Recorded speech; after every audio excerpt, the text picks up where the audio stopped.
Good afternoon. I'm David J, the protege, and I want to talk to you for a minute about the German chocolate cake and the recipe that many of you have probably seen this. It is the baker's chocolate. You know, we can get it at pretty much any grocery store. On the inside cover of that particular box, this is the inside cover of it, okay? And you'll see a recipe for the German chocolate cake, and you'll see it for the cupcakes. You'll see a recipe for the filling as well. And so I want to talk to you for a minute about my experience with that recipe, okay? I believe that the chocolate cake portion of the recipe is just right on. It comes out moist. It comes out fantastic.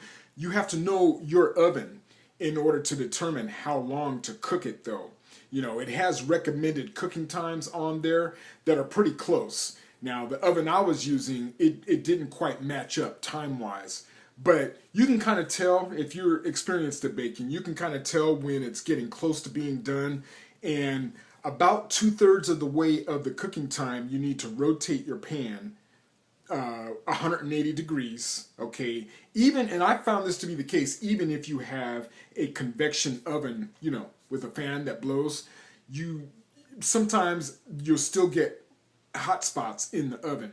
But the convection ovens, they do work better, and you get a more even distribution of the heat. Okay, but the reason I'm talking to you about this recipe, it has to do with the filling portion.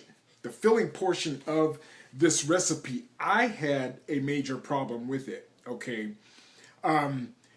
Like the first and the second time that I used it, there was a long period of time in between the first time and the second time I used it. And I ran into this problem twice.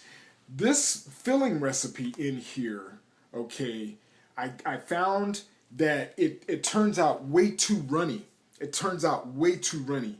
By the time you're done cooking the filling in this recipe, it's not going to stiffen up enough for you to get it on the cake. All right, at least it didn't for me, and it happened twice. So I'm pretty much, you know, convinced it doesn't work. Okay, so in order to compensate and to stiffen it up, okay, I had to add a lot of confectioner sugar. And if maybe you've run into this problem also, I don't know. Leave your comments in the section below if you've had a similar problem. I'm just curious if anybody else out there has this problem. I forget exactly how much confectioner sugar I had to add in order to get it to stiffen up to the point where I could get it on the cake. All right. So to compensate, the next time I made this cake, what I had to do, this recipe, it calls for one 12-ounce can of evaporated milk, okay? And what I had to do in order to make sure that the filling was going to be stiff enough to get it on the cake, I had to cut that 12 ounces down to 6, all right? At first I was going to cut it down to 8, and then just, you know, something in my mind told me, no, cut it down to 6, cut it in half. And I cut it in half, and my filling turned out wonderful. I mean, you know, everything was good with it, but I had ran into one more problem. Because by the time, okay, I was using 3 9-inch cake pans to do this cake. And it calls for you to use, it's for a triple layer cake. You can use 8-inch pans or you can use 9-inch pans. And I was using a 9-inch pan, okay. And so by the time I got my filling, you know, all in between the 3 layers and on top, and when it came time to me try to get the sides, I did not have enough filling to do the sides. Now, some of you, you know, and I think what it's going to depend on is how thick you lay your filling in between those layers. How thick, how much of that filling you like on there, okay? Now, if you're like me, you know, I don't like real thin layers in between. I like that thickness in there, in between the layers, okay?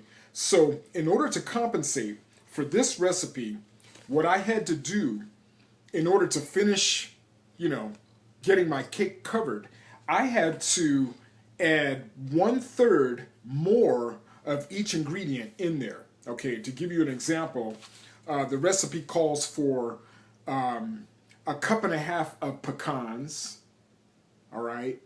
And so in order to compensate, I had to go with a full 2 cups of pecans, all right? Then I had to add everything that's in that recipe. I had to add 1/3 more, okay? So in order to make sure that I was covered. And that 1/3 more, it did work. The cake turned out fantastic, all right? But one thing I want to make sure that you understand, I added 1/3 more of everything, and when it came to the evaporated milk, again, instead of the original 12 ounces, I cut that recipe down to 6, okay? But then to add 1/3 more, I ended up with 8 ounces of evaporated milk. So if you get my meaning, okay. So what I'm gonna do is in the comment section, I'm going to leave you the actual recipe that worked for me. I just wanted to explain to you what happened, and I had a good success with it after that, you know.